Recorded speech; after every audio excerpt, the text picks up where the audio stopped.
Hello అండి. ఎలా ఉన్నారు అందరూ? నేనైతే చాలా బాగున్నాను.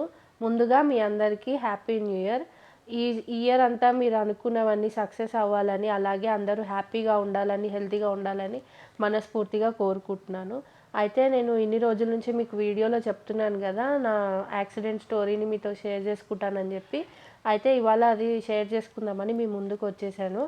అయితే ఈ విషయం షేర్ చేసుకునే ముందు మీకొకటి చెప్పాలనుకుంటున్నాను. అదేంటంటే, ఈ వీడియో నేను మీతో షేర్ చేసుకునేది ఎందుకంటే, ఏ సింపతి గెయినింగ్ కోసం కాదు.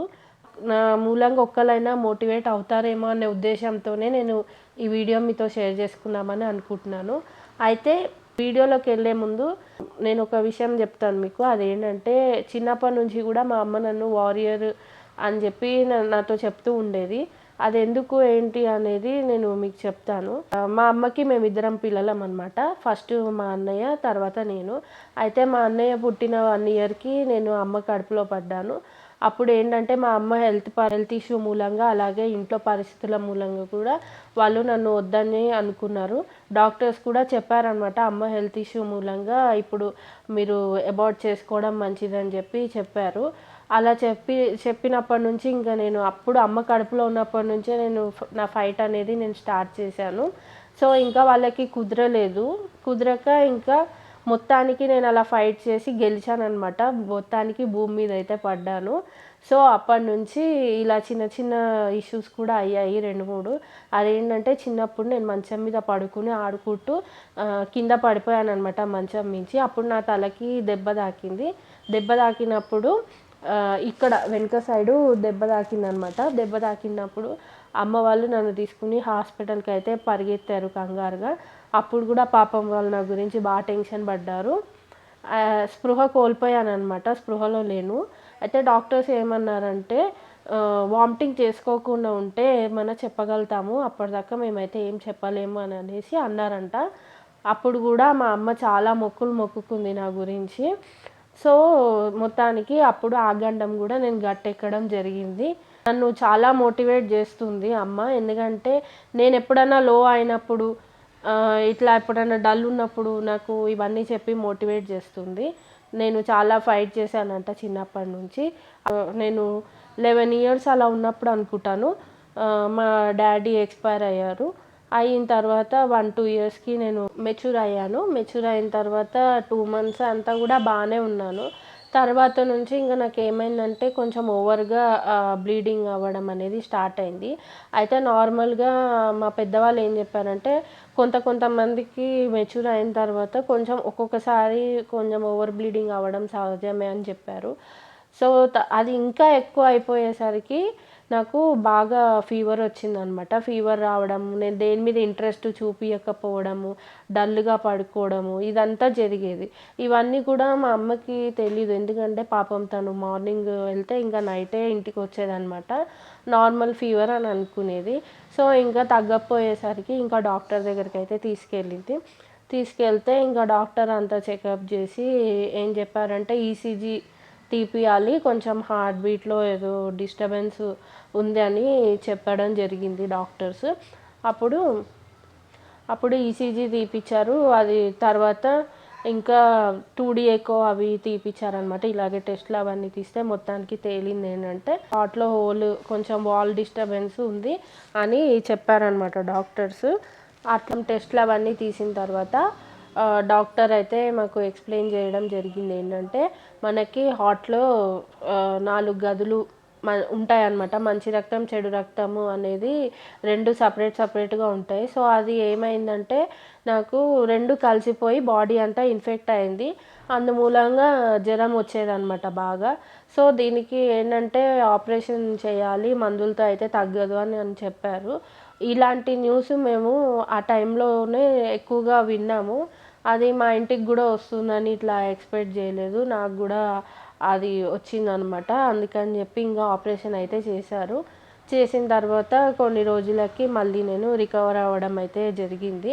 అది కూడా చాలా కష్టాన్ని మేము స్ట్రగుల్ అయ్యాము. చాలా కష్టాన్ని ఫేస్ చేసాము. ఆ టైంలో మా మమ్మీ జాబ్ చేసుకుంటూ, నన్ను చూసుకుంటూ చాలా స్ట్రగుల్ అయ్యాము మేము. సో తర్వాత మొత్తానికి అంత స్ట్రగుల్ అయినా సరే నేను గివ్ అప్ అనేది ఇవ్వలేదనమాట. దాంతో ఫైట్ చేశాను. అప్పుడు నేను ఏమనిపిస్తుంది ఆ ఏజ్లో ఉన్నప్పుడు ఎవరికైనా ఆడుకోవాలి, హ్యాపీగా ఎంజాయ్ చేయాలి, ఎనర్జీగా ఉండాలి అని అనిపిస్తుంది. అలాంటిది నేను వెళ్ళి హాస్పిటల్లో జాయిన్ అయ్యి హాస్పిటల్లోనే కొన్ని రోజులు ఉండాల్సి వచ్చిందనమాట. సో అప్పుడు ఏమైందంటే ఆపరేషన్ అయిపోయింది, అంతా బాగుంది. అయితే డాక్టర్స్ని అమ్మ కొంచెం డౌట్ అడిగిందనమాట, ఫిజికల్గా అన్ని విధాలా ఫిట్టేనా కాదా అని చెప్పి అడగడం అయితే జరిగింది. అలా అడిగిందనమాట. అడిగితే డాక్టర్ అన్ని విధాలా ఫిట్టే అని చెప్పారు. అయితే మా మమ్మీ డౌట్ ఏంటంటే, ఇప్పుడు మ్యారేజ్ అంటే లేడీస్కి కొంచెం ఇలాంటి కాంప్లికేషన్స్ ఉంటే మ్యారేజ్ అవ్వడం కష్టం కదా, ప్రెగ్నెన్సీ గురించి అని చెప్పి మా మమ్మీ డౌట్ అడిగిందనమాట డాక్టర్ని. అడిగితే ఆయన చిన్న జోక్ కూడా చేశారు, మీరు ఇప్పటికిప్పుడు కావాలంటే మ్యారేజ్ చేయొచ్చు, అంత ఫిట్ ఆ అమ్మాయి అని అంత కాన్ఫిడెంట్గా చెప్పారనమాట. కాకపోతే ఇంకా ఏదైనా మనము అతకబెట్టినట్టే ఉంటుంది కాబట్టి అదొక్కటే ప్రాబ్లం తప్ప ఇంకేమీ ఏ విధంగా కూడా ఆ అమ్మాయి డెలికేట్ అయితే లేదు, అన్ని విధాలా ఫిట్గానే ఉందని డాక్టర్స్ అయితే చెప్పడం జరిగింది. అలా నాకు 18 ఇయర్స్ ఉన్నప్పుడు ఇంకా మా ఇంట్లో నా కోసం సంబంధాలు చూడడం అయితే స్టార్ట్ చేశారు. అప్పుడు నాకు ఇష్టమైన సంబంధం, నన్ను నచ్చి చేసుకున్న సంబంధం మా హస్బెండ్ది వచ్చిందనమాట. అన్నీ ఎక్స్ప్లెయిన్ చేసే పెళ్ళి చేసుకున్నాం. ఆయన కూడా అన్నీ ఒప్పుకున్నారు. సో ఆయనకైతే ఏం అబ్జెక్షన్ లేదని చెప్పారనమాట. అలా మా పెళ్ళి హ్యాపీగా అయితే అయ్యింది. మా మ్యారేజ్ అయింది కూడా 2015 డిసెంబర్ 2న మా మ్యారేజ్ అయితే అయ్యిందనమాట. అలా మ్యారేజ్ అయిన తర్వాత ఇంకా ఫస్ట్ ప్రెగ్నెన్సీ అప్పుడు ఎక్కువసేపు ఆ హ్యాపీనెస్ మాకైతే లేదండి. ఎందుకంటే ఇలా ప్రెగ్నెన్సీ కన్ఫర్మ్ అయిందని తెలిసి నేను డాక్టర్ చెకప్ కోసం అని వెళ్తే డాక్టర్ చెప్పింది ఏంటంటే, టెస్ట్లు అన్నీ రాస్తారు కదా నార్మల్గా, ఆ టెస్ట్లు తీపించుకుంటే థైరాయిడ్ నాకు కొంచెం హై లెవెల్లో ఉంది అని తెలిసింది. అప్పుడు డాక్టర్ అయితే కన్ఫామ్గా చెప్పేశారు, ఈ ప్రెగ్నెన్సీ అయితే నిలబడదు అని చెప్పేశారు. సో ఇంకా మేము హోప్స్ కూడా వదిలేసుకున్నాము. అలా 45 డేస్కి నాకు అబార్షన్ అయితే అవ్వడం జరిగింది. తర్వాత వెంటనే మళ్ళీ 1 మంత్ తర్వాత అట్లా నేను కన్సీవ్ అయ్యాను. అయిన తర్వాత 3 మంత్స్కి పోవడము, 4 మంత్స్కి పోవడము, అలా 2-3 సార్లు జరిగిందనమాట. తర్వాత ట్రీట్మెంట్ తీసుకున్న తర్వాత కూడా ఇంకా ఎంత ట్రీట్మెంట్ తీసుకున్నా ఉపయోగం అయితే లేకుండా పోయింది.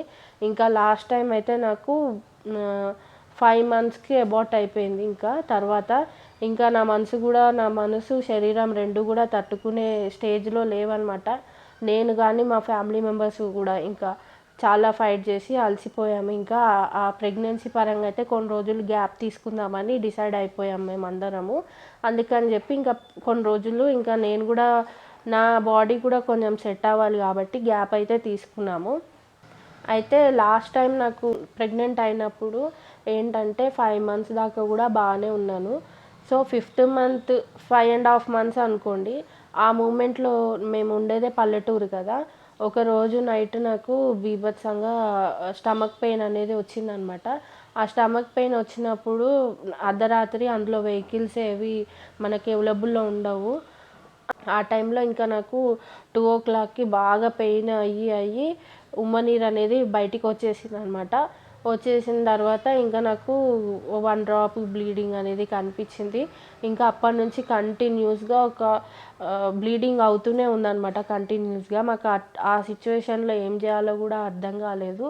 అర్ధరాత్రి 2 o'clockకి మనకి ఎవరు అవైలబుల్లో ఉండరు కదా. అందుకని చెప్పి మేము అంబులెన్స్కి ఫోన్ చేసినా అది రావడానికి 1/2 hour 1 hour టైం పట్టింది. అది వచ్చేదాకా నేను అలా పెయిన్ అనుభవిస్తూ ఉన్నాను. సో బేబీ కూడా కొంచెం తల భాగం నుంచి కొంచెం కిందికి వచ్చేయడం జరిగింది. అప్పుడు బ్లీడింగ్ కూడా బీభత్సంగా అవుతుంది. ఇంకా నా మీద నేను హోప్ వదిలేసుకున్నాను అనమాట. ఇంకా బతకను అన్నట్టు నాకు అనిపించేసింది. సో అప్పుడు హాస్పిటల్కి తీసుకెళ్ళారు, అంబులెన్స్ వచ్చింది. అలా బ్లీడింగ్తోని బట్టలన్నీ నిండిపోతున్నాయి, బ్లీడింగ్ అవుతూ ఉంది, బీభత్సంగా అయిపోతూ ఉందన్నమాట. ఇంకా తర్వాత హాస్పిటల్కి తీసుకెళ్తే అక్కడ గవర్నమెంట్ హాస్పిటల్ ఉంది అవైలబుల్లో. అక్కడ డాక్టర్స్ కూడా ఎవరు లేరు. నేను మార్నింగ్ దాకా ఆ పెయిన్ అనుభవిస్తూనే ఉన్నాను. ఎవ్వరు నన్ను డాక్టర్స్ చూడడానికి రావట్లేదన్నమాట. సో మార్నింగ్ 5 o'clock ఆ టైంకి అనుకుంటాను, ఒక డాక్టర్ ఎవరో వస్తే ఇంకా ఆవిడ వచ్చిన తర్వాత కొంచెం అదంతా తీసేయడం జరిగింది. అప్పుడు తర్వాత నాకు కొంచెం పెయిన్ అనేది తగ్గింది. అప్పుడు దాకా రాత్రంతా కూడా నేను పెయిన్ అనేది అనుభవిస్తూనే ఉన్నాను. అలా అబార్షన్ అయినప్పుడు ఇప్పుడు చెప్తున్నాను సింపుల్గా, కానీ చాలా నరకం అనుభవించామన్నమాట. నేను కానీ మా ఫ్యామిలీ కానీ. నేనైతే ఇంకా అసలు హోప్ వదిలేసుకున్నాను, ఉంటానని కూడా అనుకోలేదు. ఇలా అబార్షన్ అయినప్పుడు ఇంకా మా మనసులన్నీ కూడా చాలా గాయపడ్డాయి. అందుకనే కొన్ని రోజులు ఒక 2-3 ఇయర్స్ మేము ఈ ప్రెగ్నెన్సీ విషయాన్ని పక్కన పెట్టేద్దామని చెప్పి, ఏజ్ కూడా ఇంకేం అయిపోలేదు కదా, ట్రై చేద్దాం తర్వాత అని చెప్పి మా ఫ్యామిలీ మెంబర్స్ కూడా మాతో చెప్పడం జరిగింది. మేము కూడా అదే అనుకున్నాం అనమాట. అందుకని చెప్పి ఇంకా ఆ విషయాన్ని అయితే పక్కన పెట్టేశాము. ఇంకా నేను కొంచెం నా బాడీ కూడా రికవర్ అవ్వాలి కాబట్టి ఆ విధంగా నేను కొంచెం హెల్తీగా అవుదామని చెప్పి అనుకుని పక్కన అయితే పెట్టేశాం ప్రెగ్నెన్సీ విషయము. అలా 1 ఇయర్ గడిచిన తర్వాత ఎగ్జాక్ట్గా December 2, 2019 ఈ యాక్సిడెంట్ అనేది జరిగింది. అయితే December 2, 2019 మా మ్యారేజ్ డే అనమాట. సో ఆ మ్యారేజ్ డే రోజు నాకు ఈ యాక్సిడెంట్ అనేది జరిగింది. మార్నింగ్ మేము ఊర్లో ఉంటామని చెప్పాను కదా, మేము మార్నింగ్ లేచాము, నార్మల్గా రెడీ అయ్యాము. అందరూ ఫ్యామిలీ మెంబర్స్ ఎంతో సంతోషంగా విషెస్ చెప్పడము, అందరూ కాల్స్ చేయడం, ఇవన్నీ జరుగుతూ ఉన్నాయి. అప్పుడు మేము మార్నింగ్ ఇంకా రెడీ అయిపోయి ముందు టెంపుల్కి వెళ్ళాము.